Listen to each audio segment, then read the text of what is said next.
And we are live. So, welcome to episode 86 of American Werewolf in New Jersey. I am the American Werewolf. And in the house tonight, I've got Eric from Hey Internet Eric here. My So pleasure. thank you for joining me once again. Always. And then returning and always welcome, we have the Walk the Cinema podcast. Who haven't been with us for a little bit since The Witch. And then before that, we were there for Werewolf. Yep. And then we got to talk a little Raimi actually once on Walk the Cinema when it came to The Evil Dead, which is probably the most over-the-top movie I've ever seen in my entire life, especially the last 15 minutes. I'm like, wow, he's just not stopping. Wow, he's just not stopping. Holy shit, he just won't stop. Stop. Like, you should have stopped like 10 minutes ago, but he wouldn't stop. And, that's probably why we're here talking. We were talking about it 40 years later because he just, he didn't stop. And, it is what it is, one way or the other. So, yesterday we were on, and Bill and I were here talking about Apocalypto, Mel Gibson's Apocalypto. And if you haven't seen it, I would strongly suggest it. It's available right now for free on Tubi. So if you have downloaded the Tubi app, it's a free streaming app with access to countless numbers of movies. Tubi's great. It's on Tubi right now.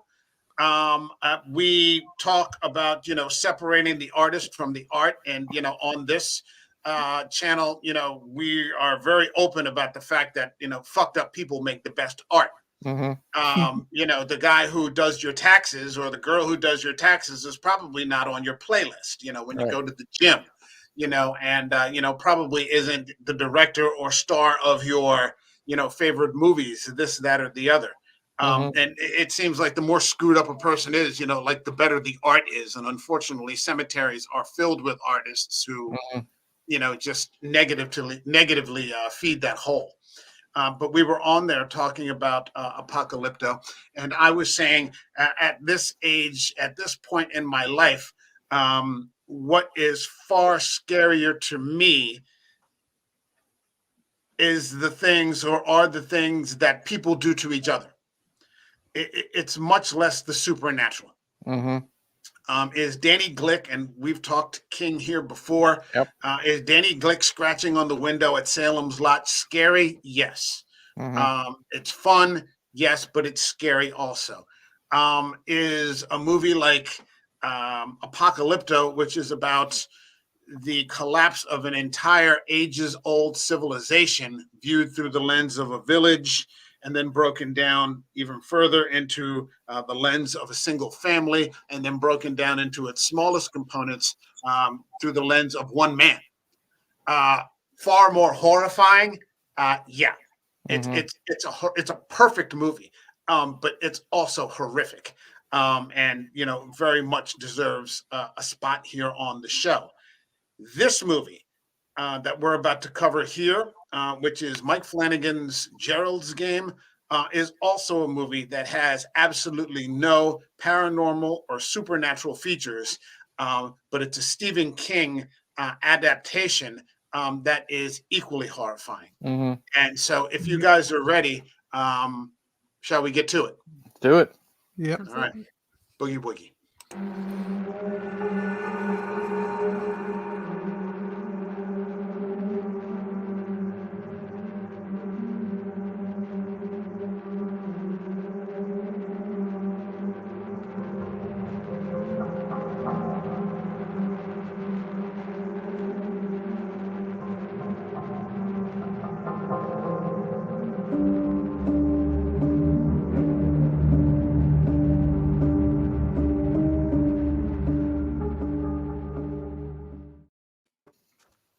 So I didn't get a chance to do this yesterday as a programming note, but I want to cover it now. I want to thank my good friend and a friend of the show, Josh Sager, who months ago reached out to me randomly, and he's a musician. One of those guys who's always like in his back room making music, and he's got these releases here and there.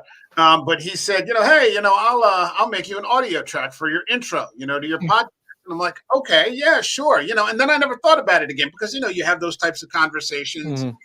Yeah, sure. Yeah, I appreciate it. Yeah, that'd be great. And then, you're not going to bug anybody about it. And as you move along and more podcasting, you discover things like Adobe, which has all kinds of stock audio, and you can use all these sorts of things, with permissions, no problem. And so I was doing that, and hadn't given it another thought.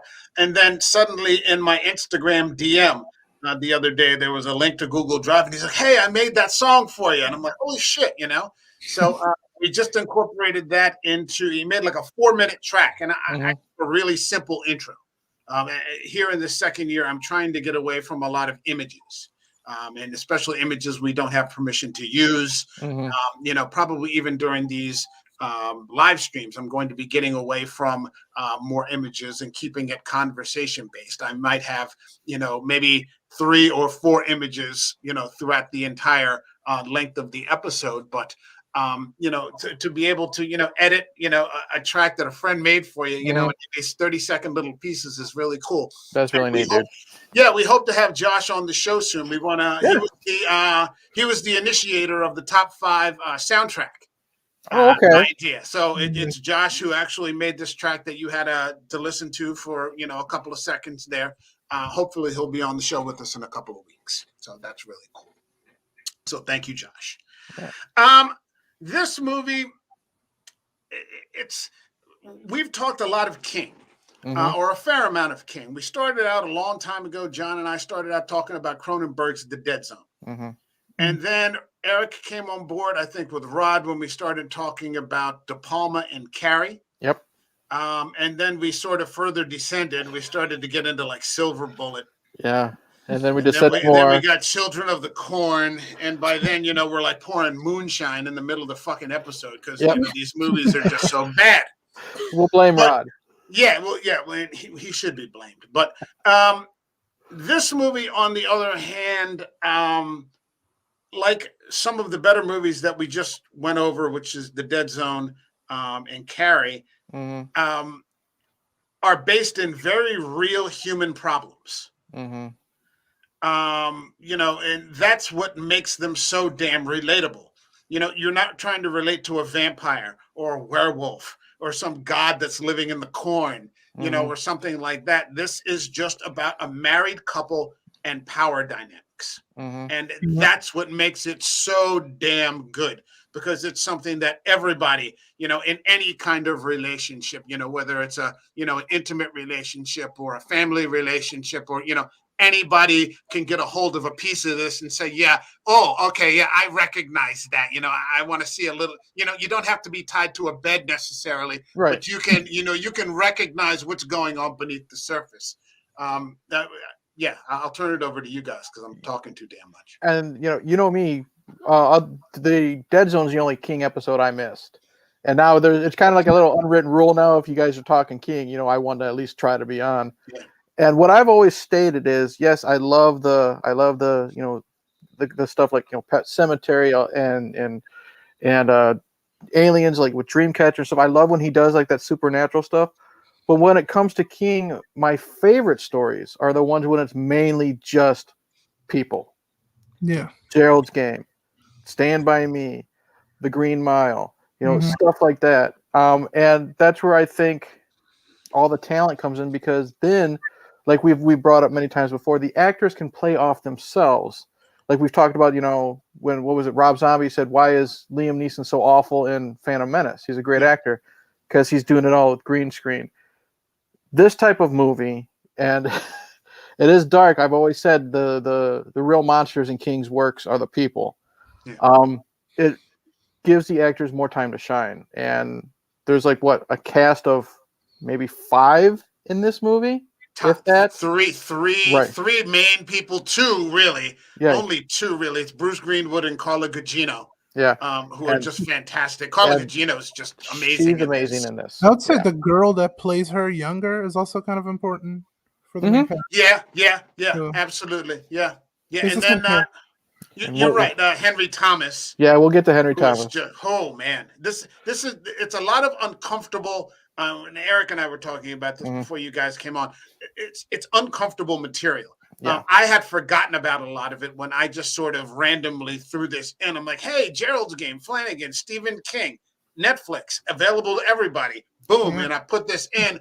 And then, like I said, I started finishing it this morning. And I'm like, oh, is the sun out yet? I'm like, oh God, this is, it's rough stuff.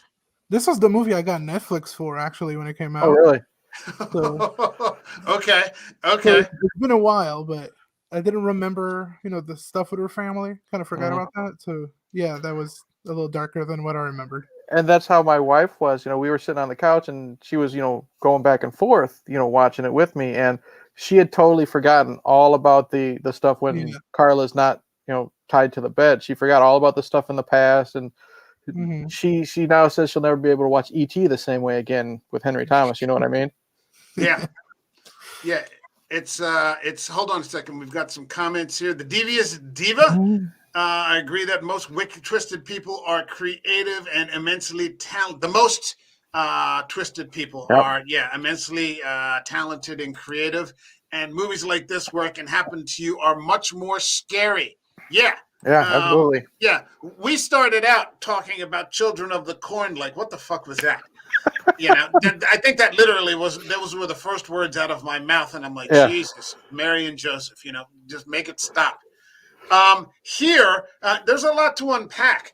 There's a lot of surface calm that's happening here. You have this couple, and they are seemingly, very content. They're driving this beautiful, I think, Jaguar, this beautiful red sports car, and they're going for a nice getaway. Beautiful, cabin by the lake, and it's gorgeous. And she's opening the fridge, and it's just stocked with the finest of everything. But there's things that Mike Flanagan lets you know right away. He's letting you know that not everything is what it appears to be. And the first signal to me was when they're driving in the car, and he puts his hand on his wife's leg. And she's very, instantly, she becomes very uncomfortable. I'm like, oh, okay. And I honestly had forgotten about a lot of the really, really dark stuff about this. For some reason, the first time I watched it, I don't know, it just didn't stick with me.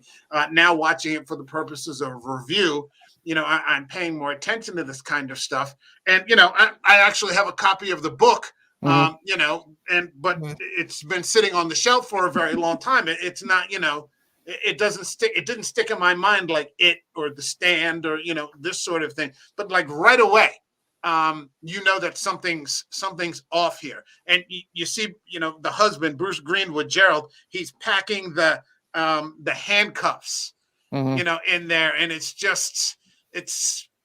I don't know, the exposition, the way it's set up, the setting, something's off there. Yeah, you can tell though. You can tell it's a rough, rocky relationship, but then when you get to the part where Carla Gugino, where she's setting out like the slip that she's going to wear later, that's when you're kind of telling that it's not really a loveless marriage, but it's kind of like the attention to sex and physical love hasn't been there for a long time. They're trying to rekindle that spark, because when she's put the slips on and she's laying on the bed, she's goofily trying to pose. She's trying to pose for him when he comes out. Pose, and I'm she's just trying to add that spark back into the marriage that it happens. You got to do these getaways sometimes, and then it just all goes wrong. Well, that's good to know.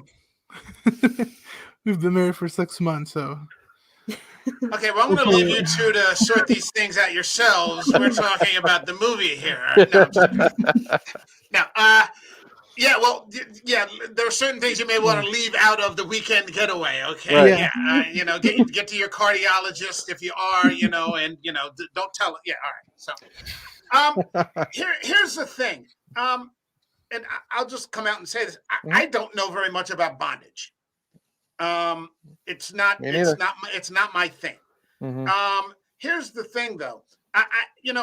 I know that the way this movie is portraying it is not the way I've heard it being, or even once seen it portrayed in other films. And so when I saw this, I immediately thought of a way that it was portrayed in, like in a 180-degree direction, 180 degrees of difference. And I was thinking of those popular films that I never saw or read the books, the 50 Shades of Grey. Okay. Everybody, all the ladies wanted to read. I was overseas when that movie came out and those books came out, but all the women wanted to read 50 Shades of Grey. And then, they totally lost their minds, or a lot of them did, when they found it was going to be a movie. Yeah. But I was living in a country where they wouldn't show it. I was in a place where they wouldn't show it, and you weren't. But I mean, back then you could you could do downloading, and so the women were just waiting for some sort of source stream, where they could get their hands on it. But I mean, clearly it's portrayed as some sort of erotica, in a positive way. Right. And then a while ago, I saw a movie. I was seeing this woman at the time, and she showed me a movie called Secretary, with Maggie Gyllenhaal. Yep. And James Spader, of all people. And it's like an erotic movie, and there's a bit of bondage going on in there. This power dynamic, the dominant, the submissive kind of thing. But again, it's not portrayed in a negative light. Right. You get the sense in this movie, though, with what Mike Flanagan is doing, that this is not a good thing. Like, I could tell right away. I mean, I understand what's going to happen, but I could see what Flanagan was trying to do, and he wasn't portraying any of this as being a good thing. Right. No, the name is Gerald's game. That's his thing. It's his power that he wants to have over her physically. And then when he dies, he also has the power over her mentally, in a way. Like, she imagines him berating her. Yeah, I think it does have to be in like a negative kind of light, because,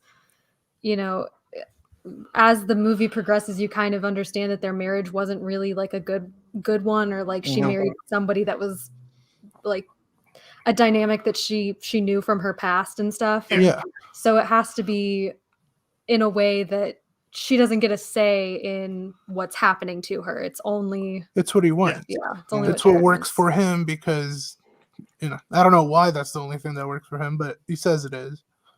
Well, I mean, I guess we start off also, and we shouldn't leave this out, Viagra. Yeah. They're Flanagan is clearly showing that, Bruce Greenwood is not, he's not up to the task anymore. He's a little bit older or whatever, or psychologically, he's just not interested in his wife anymore. We're finding out down the road that he probably has some extramarital affairs going on. But when it comes to his wife, she's just not doing it for him anymore, unless he's in some sort of, dominant kind of position. Yep. And unless he's in some sort of, control position. Viagra. I mean, they have I'm watching Guillermo del Toro's The Strain on Hulu right now, which is about the vampire apocalypse. And you can have Hulu with advertisements, or pay $5 extra and get rid of all the advertisements. But I keep my $5 and I use it to go to the bathroom real quick, or to run to the fridge, or something like that. And they have this new commercial on there about generic Viagra, that men can get in there. I don't know if you guys have seen it, because I don't have cable. I just have streaming services. I haven't gotten that one yet. Okay, so it's all these couples, and this woman comes out and she's like, "Do you want to do your taxes?" And the guy's like, "What?" He turns around. He's like, "What are you talking about?" And she's like, "Your delivery came in today." He's like, "Oh, taxes. Yeah, we can do that." And so he runs inside. And then there's like all these different code words. Like this one woman, she, it's like honey mustard, and they're at dinner, and she says honey mustard. He said, "We gotta go." And then he gets to this old couple, and she just looks at her husband on the porch, and she's like, "Do you want to do it?" And he's like, "Yeah, sure, no problem." And then they just go in the house together, So they're not, there's no code words with them. Right. They've been together too long, Do you want to do it? She's like, "Yeah." He's like, "Yeah, let's go." So, this is a way, that, this ED medication is presented, in a sort of comic, kind of light. It's portrayed as a positive, it's allowing couples, to still, have sex together and be intimate. The way it's portrayed in this, not again, just like, the hand on the leg. There's some deep water. There's some deep water going on here beneath the surface. I looked at Gerald having to take the Viagra as a way he didn't have control. You know what I mean? He had to rely on something else, and that's where it all started. Like once he pops that Viagra, you know, that's when like the snowball effect happens, where he becomes someone totally different. You know what I mean? That's just how I took it. Yeah, and the initial, like the scene that I saw that really, you know, tipped it off before he has the heart attack is when he's handcuffing her to the bed. And Flanagan, and I guess King also, I guess King also could have chose to shoot it, could have written it a particular way. I didn't check back in the book. But, you know, it could have been like, you know, he's on the side of the bed, you know, handcuffing her, and then he moves around to the other side of the bed, you know, and he's handcuffing the other arm. It's not that. He is like on top of her. Yep, he's on her lap. Yeah, but I mean, like not like sitting on her lap. He's just, you know, it's almost like a jujitsu. You know, almost looks like UFC night. Yeah, he's Saturday's UFC handcuffs. He's got her in like a mounted position. You know, she can't move at all. You can tell she's not enjoying this, but he's not picking up on any of that. Right. You know, all you need is like 10 seconds and a slide rule, and you can figure out that the person you're doing this to is not into it. But he's just, you know, he's just in his own head, and he's not picking up on any of this. And then, you know, I think he bites her. You know, there's all kinds of, you know, things going on here that, you know, just let you know that, you know, this just isn't working. And yeah, it's bad. It starts out all the way bad. So, I mean, that's the first 20 minutes of the movie. You know, that's the entire exposition of the movie. You know, King is letting you know right away that this is a marriage that is not, you know, nothing's working here. And then, of course, you know, she fights him off, and, you know, then he has that, you know, he has a heart attack and just. And that's what's great. Like I said, you know, when you have these movies where it's just like it's in the King universe, but it's real people, real life situations. Yeah. The acting comes out. Carla Gugino right there. You buy that fear in her face. Yeah. When he's holding her down, and he's not there and mentally anymore. He sees what he wants. He's gonna take it, and you buy that fear. She's crying, she's screaming, she's yelling, but then when she basically fights him off with just one foot, you know. She's kicking him with everything she's got. And again, she brought it. And that it wasn't over the top. It wasn't hammy. It wasn't goofy. No. You bought this actress. Yeah, because he's in that moment, she's just a thing. You know, you get that distinct impression, you know, it's you know, she's become an object, you know, and he's not listening to her at all. And, you know, next thing you know, things have gone completely south, and then he dies. And that is, I mean, so the exposition, the setup is fantastic in this movie. You know, Flanagan deals in damaged people. So whether you're seeing the Haunting of Hill House, or the Haunting of Bly Manor, or you've seen Hush, or you've seen, you know, what he just did this past year with Midnight Mass on Netflix. It was operatic. He just does this beautiful thing, but he deals with it, and horror itself deals with a lot of damaged people. Dr. Sleep as well. Yeah, Dr. Sleep is another great example. And that's kind of where the movie takes off. You know, after Bruce Greenwood dies. Hold on, we got a couple of more comments here. Hold on, let me see who's here. The Defiant Smash says, good morning. Okay, good morning. I'm not exactly sure where you are. And the Diva once again says hello. All right, so I'm not exactly sure who any of these people are, but okay, you know, welcome to the show. Now, the success in terms of the filmmaking to me really came out after that point with the transitions and the shots, and how well that must have been written to transition from Carla Gugino standing, you know, this sort of mental conversation that she's having with herself as this is happening, with herself manifested on one side, her dead husband manifested on the other, and then her, you know, actually tied to the bed. Whoever, I didn't get the name of the person who wrote this screenplay, but, you know, anybody who's attempted to write that's fantastic. Oh, it's fantastic writing. And it's edited seamlessly. Yeah. You know, and what's great is because, you know, when Carla's talking to herself, you know, air quotes talking to herself, we have the one that's strapped to the bed, and her, the eyes are puffy and the tears and everything. But then when she's looking at the other Carla, or I don't know her character's name off the top of my head, she's still all made up, pretty looking, like right before it all happened. Mm-hmm. So, and you notice the difference, and it's great because a lot of times, a lot of Stephen King fans thought that this book would be, impossible to film because of that. And I've never read the book, but the way two actors make it seamlessly, like three people, if not more, are in this room having a conversation. Yeah. It's perfect. Yeah. And you don't get lost in the conversation either. No. I think that's the best part of it too. Mm-hmm. Yeah. I enjoy more when she's in the room, tied, talking to herself pretty much, thinking out loud. Mm-hmm. Definitely enjoy the flashbacks personally. Mm-hmm. I know a lot of people don't really like the flashbacks too much. Yeah, well, there's not much to enjoy per se. I don't think you're supposed to enjoy it. It's supposed to make you feel uncomfortable and icky. To have to watch it. That's true. But I also took note that the Carla Gugino character, from her psyche, is much stronger. Than the person that's tied to the bed. And, that's kind of the motivating force that keeps her going, because the Bruce Greenwood, character Bruce Greenwood does a great job in this. I always like Bruce Greenwood. And he goes back to one of the best HBO shows that I've ever seen, called John from Cincinnati, which he was the patriarch of, a very damaged family that was heavy in the surf game. He played this character, Mitch Yost.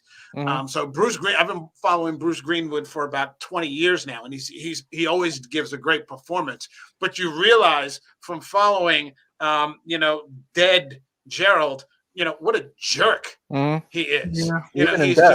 He's a condescending, just asshole.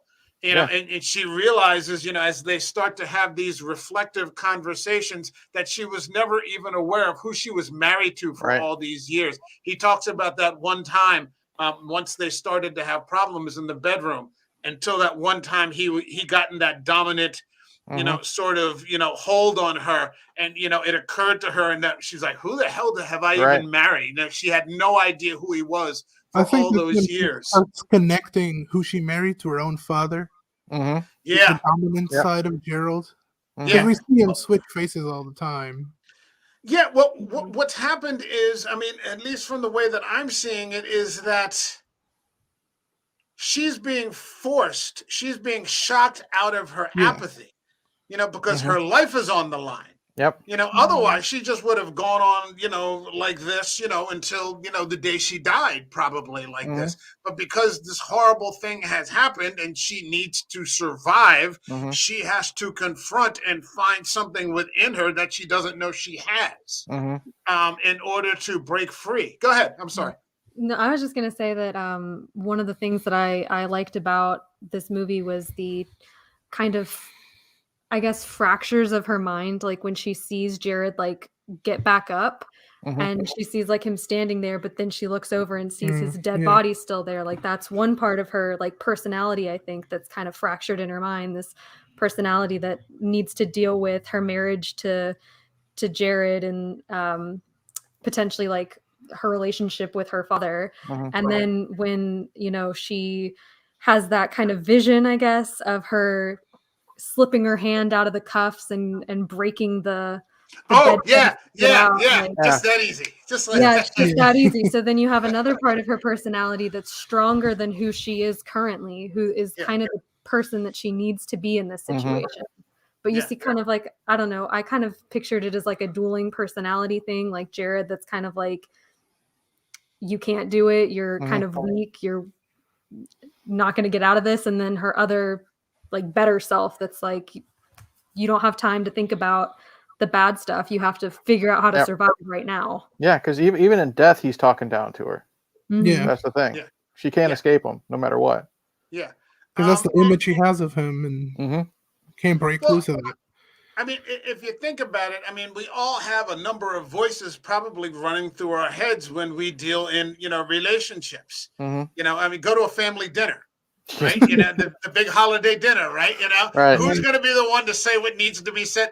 Probably nobody. Right. But everybody's thinking it. So you've got this one track of conversation, about your uncle that you want to, or your aunt that you want to, or your, this person that your cousin or your brother or whatever, or your husband or your wife or your boyfriend or girlfriend, whatever. But then, you've got this other track of dialogue, that you actually use. Yeah.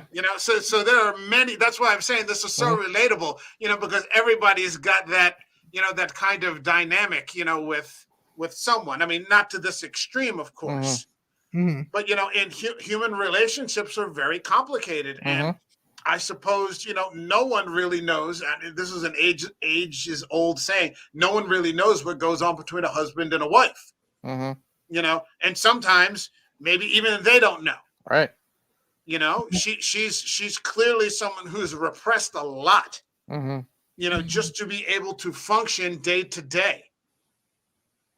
Yeah, absolutely. It's just like you can probably tell he had control over her from the very start. He's probably the one that pursued her, I think, and he's the one that made all the decisions. He was obviously, I'm assuming, the breadwinner because he's the one buying the Kobe beef, from Kobe, and he was the one that was upset that she's the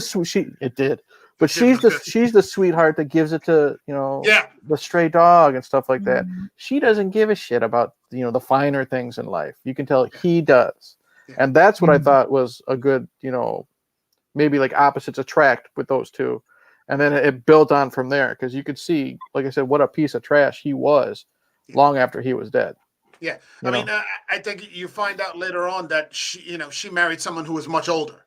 Yeah, or somewhat older, older. Not in the sense that, well, again, in the sense that the power dynamic is not equal. Because sometimes people get, there's always an age difference, and sometimes between people there's, a larger age difference or something like that. But it depends on how each person approaches that. And do they approach it with the intent of, just meeting on equal ground? Or do you meet with the purpose of, okay, I'm going to figure out a way to get you to do this my way, because I've had 15 more years of experience in you. So, I can see you, I can see this coming from, a mile away, kind of, sort of, I've already got this whole, thing mapped out here, and you get the impression that, it's that kind of thing.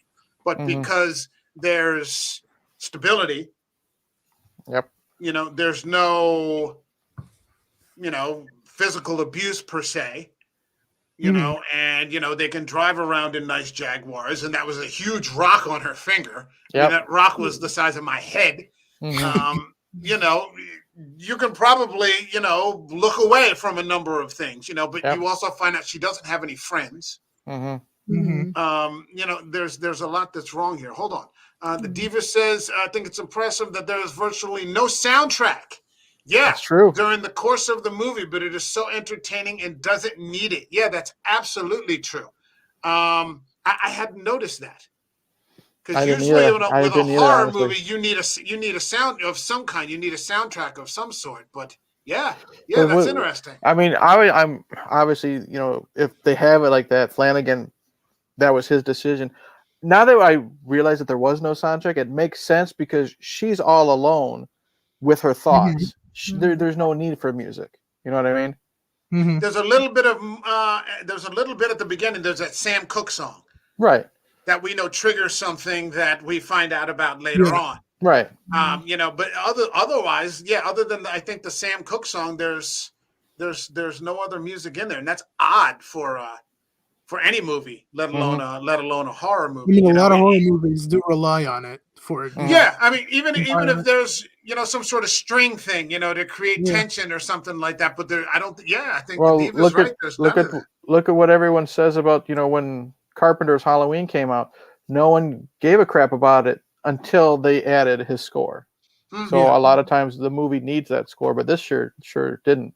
No, I think it definitely builds suspense without need for like different flayers of, because it's already kind of a suspenseful situation. Like, I don't think anybody wants to be trapped in a situation where they have no control of getting out, And so I feel like no one would want to be. And among his more successful film adaptations are the ones that just deal with people. You know, like Eric said, Stand By Me, The Shawshank Redemption. Carrie, who did have supernatural elements, but it was largely about a bullied girl. They just weren't going to get their boot off her neck.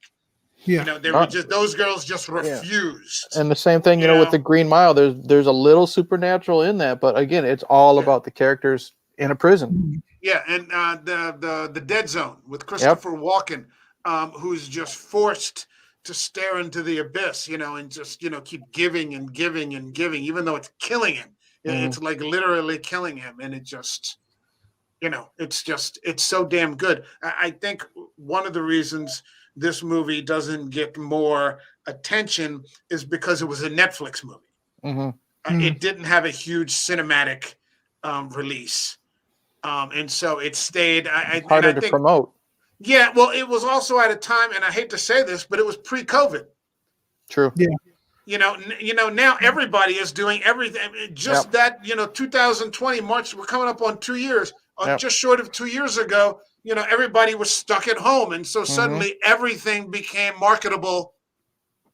You know, right there in your living room. You know, whereas I think where this came out was 2019 or 18 or something like that. So they just missed the mark. Now, every time there's a Mike Flanagan series out, you know, people are going, "Oh shit, Flanagan's out again." But this was a little bit before he had.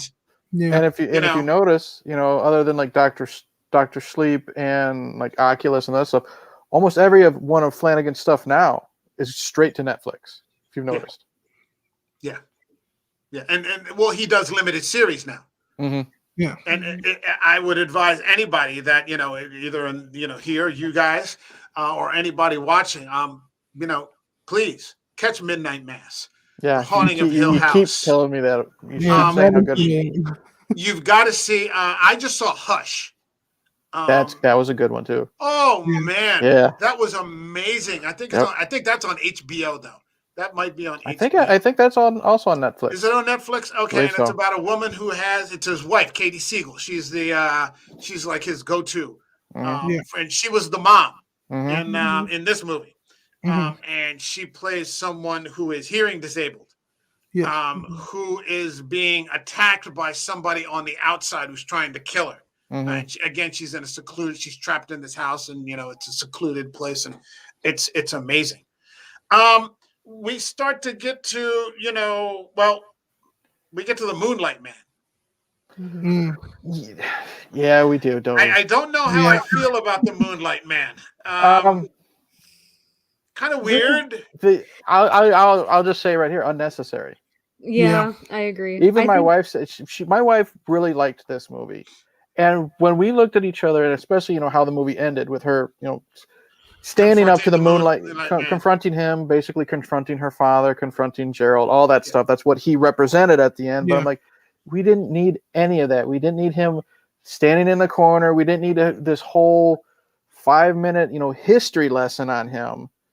You know, any of that stuff. We didn't need it. Like I said, me and my wife both looked at each other and we're like, well, that was kind of unnecessary, didn't we? You know, it didn't, and it just didn't fit with the story. I don't even recall in the book that it was that terrifying. It was weird. It was this weird feature that he kind of added. I guess there was the uncertainty of exactly what it was that was in the corner of the room. You know, and this thing that just kind of stood there in the shadows and just kind of watched. And it was a little weird. And, you know, I was kind of I wanted to know more. But I think you're absolutely right. I think it would have been better, honestly, if we found out it was just another part of her mind playing tricks on her due to dehydration and just being scared and stuff, like, then finding out it was an actual guy who robbed graves and all that bull crap. I think the uncertainty would have been scarier, honestly. Because like her husband hallucination thing is telling her that it's the Moonlight Man, and he represents death, that she's dying, and that's why she sees him. But we see like there's a bloody boot print or something that kind of looks like a foot in the blood, and she lost the ring. I think it definitely would have been, you could keep that still, I think, but it would be better, I think, if they left it kind of open-ended, ambiguous, that like maybe that was a person that was there, maybe it was her mind playing tricks. I get that they wanted her to stand up in the end, but I still think it'd be better without it.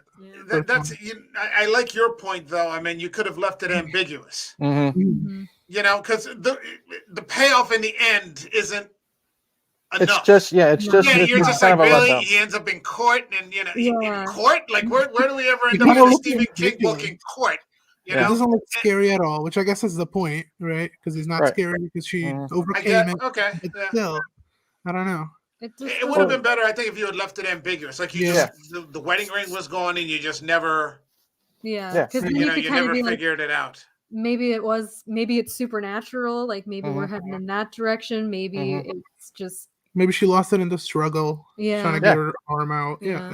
There's just so many things that it could have been, but I think it's just so weird to just jam like this whole history of him robbing graves and like. It was so. Like I said, it was probably good 5 minutes of her writing in her fucking journal about at first he did this and then he did this and then he started removing the fingers and then he started removing the ears and then he killed his parents and then so on. I'm like, get to the fucking point. It's easy exposition too. Like there's you're not really spending hours writing down the ending of the movie when you just have a girl explaining it directly to the camera with a voiceover. You could have done better with it without the narration. I would have much rather have seen her, working in the children's shelter, setting up the program. She's cashed out. Everything went to her, so she's got tons of money. She opens the program. You could see her working with the kids. Yeah, you could have done better without the narration. It would have been better if they had just shown it to us. I don't know if those were budget limitations or, whatever. Maybe they just, I don't know. But yeah, it would have been better without that. I guess we can touch on, Henry Thomas. I don't know how much anybody really wants to go on that. Not have evening ruined. But I did like the shot that as things were occurring, the light was just disappearing. Due to the eclipse? The eclipse, and it was just getting darker and darker and darker. And then, towards the end of having realized as she confronts her childhood self, that she has been living in that eclipse, pretty much her whole life. From the time she was 12, and she's probably late 30s or something like that now. At the time of the movie. This character, Jesse's her name. Okay, and we don't have to really, we don't have to really talk about the scene with Henry Thomas, but I will say this about him: he gives a very scary, low key performance with what he does, and then how he manipulates her to keep quiet. That is a very powerful. When they're sitting on the bed together. When he thinks, he suggests that they should tell. He's using the good old reverse psychology on a kid when he knows it's going to work, and it's just again, these performances, they're not over the top, but they hit the right spot. Henry, like I said, I'm loving that he's having this resurgence due to Mike Flanagan because he's in everything Flanagan does now. He's one of the go-to guys. And there's a reason why. Like he is so subtly scary and dangerous due to the subject matter in that scene with her in the bedroom. And not to spoil it, when we're talking to anyone listening or watching, the bedroom scene we're talking about now, nothing happens. Okay, you guys can put 2 and 2 together and watch the film, but when he's trying to tell her nobody should find out, what happened, nothing happens in that scene, and that's more scary than the scene where something did happen, in my opinion. Yeah, because I feel like in that scene, and I think she kind of mentions this in the movie as an adult, that's the scene where he did the most damage to her. Because he basically took away her voice. He took away her confidence, she made her feel family guilty. support. He took everything from her in that bedroom scene. And she's scared for her siblings because she has 2 younger siblings. She said that was the last time she felt like a member of the family. It's low key evil. Yes. It's low key evil. and that's a hell of a thing. All the more blowing me away because it's Henry Thomas. And, I'm probably the oldest person on here. I remember E.T. in the theaters, and to see that he's, able to do I mean, he's a hell of an actor. Yeah. And, I'm absolutely glad that Flanagan is using him again. He's not consistently playing these types of, evil roles. Right. But Flanagan is doing horror. And a lot of time he just plays, a dad or something like that, this, that, or the other. He did a fantastic job in The Haunting of Hill House, where he was the patriarch of that family. And yeah, I mean, it's great to see him again. This is uncomfortable subject material. It's icky to watch. It's not a good feeling to watch. But he hits it out of the park. He like the fact that I'm saying that it's icky means that he's done a good job. Yeah. Icky is not a word that we normally hear you say, Mike. No. Well, you know what I got? I remember we watched this movie, Underwater, which is a Kristen Stewart movie. And if you know me, I'm the last person who's going to be talking about a Kristen Stewart movie. But this movie was phenomenal. And it's an underwater horror movie. And it came out right at the time that COVID happened. Yeah. And I don't think it got a big release or any release or something. And it just went directly to HBO. And it's on HBO Max right now. If you get a chance, it's a 90-minute movie. Okay. And it has an actor in there that I can't stand. His name is Vincent Cassel. And if you remember, if any of you have seen Ocean's 12, he plays that French jewel thief that they're up against. And he always plays with a French jerk. No offense to any our European podcasters there, but he always plays the French jerk in American movies. And every time I see him, I'm like, oh God, I hate this guy. And I was on there with Rod talking about it. He was like, "What are you talking about? Like Vincent Cassel's like an amazing actor. He's great." I'm like, well, he always gets on my nerves. He goes, that means he's doing his job. Yeah. If he plays the man you love to hate, and he doesn't play that in this movie. He plays, he's like the captain of the ship. That means he's doing a good job. And the fact that, we're having this conversation about Henry Thomas, although, that means he did a stellar job. Yeah. Playing it. Yeah, like I said, he's come along. It's not a joke. He's come a long way from like movies I grew up with, like E.T. and Cloak and Dagger. And he lived in, he took time off, went to school, all that, and then when he came back, he was still the kid from E.T. As an adult. So he lived, paycheck to paycheck, doing all this straight to video stuff. Like, doesn't matter. And then I don't know if this came out first or if it was Dr. Sleep, but ever since him and Mike Flanagan hooked up, he's had a resurgence, and it's great to see that he can do more. Dr. Sleep? Yes. If you don't remember, obviously, I know exactly who he was. I know exactly who he was. All right. Yes. And you're like, oh, okay. Yep. Okay. Have you guys seen Dr. Sleep? Not yet. We're planning on watching it for a podcast episode. Okay. So. Don't say it, Mike. Okay. Yeah. Mike Flanagan again. Yep. Henry Thomas again. That is a fantastic movie. We're going to cover Dr. Sleep. We'd love to have you guys come back and talk some Flanagan and some Stephen King again when we cover that episode. I'll keep you posted. I think you have the schedule already or something like that. Yeah. Okay, so but before we get to it, we'll talk about it again, and I'll give you a reminder. It's a fantastic movie. It's a Netflix movie. It's a very underrated movie. It received a lot of praise, a lot of good critical reception, but because I don't know how that works in terms of like box office totals for a Netflix movie. I don't understand how that works. It worked for me. I got Netflix because of it. So that's true. Was it? That's right. You said that, really, and you were. This movie, and you still have Netflix, so okay, I guess it works. All right. So, if you haven't seen it, Netflix, it's up there, and it's a Netflix movie, so it's never going away. Yeah. One thing we didn't really talk about is I love when Carla is psyching her. What did you say her name was? Julie, I think. Jessie. When she's psyching herself up, how is she going to drink? She's got to take.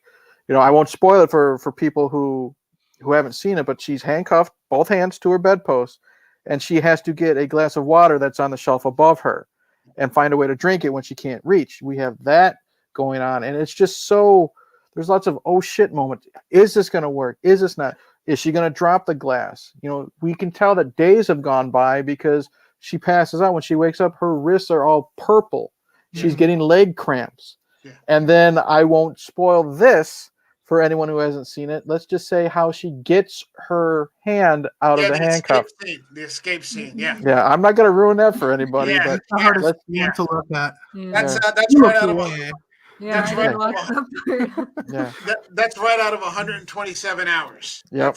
That's 127 hours. And it's let's just say my wife, she's been with me for 20 years. There's not a type of horror movie that she's pretty much not seen gore wise. She turned away, and she's seen this movie twice, and she's turned away both times. Yeah. It's a success, with the exception of I wouldn't say the Moonlight Man period, but who the Moonlight Man, how that sort of ended. Right? You find out who he was. Much, there's a little much with the narration at the end, right. But it's a Netflix movie, and it's a damn good, solid King adaptation. King wrote this in '92, so we're talking 30 years. And this is kind of like how The Regulators and Desperation go together. This goes together with Dolores Claiborne because they both take place during the eclipse. Right.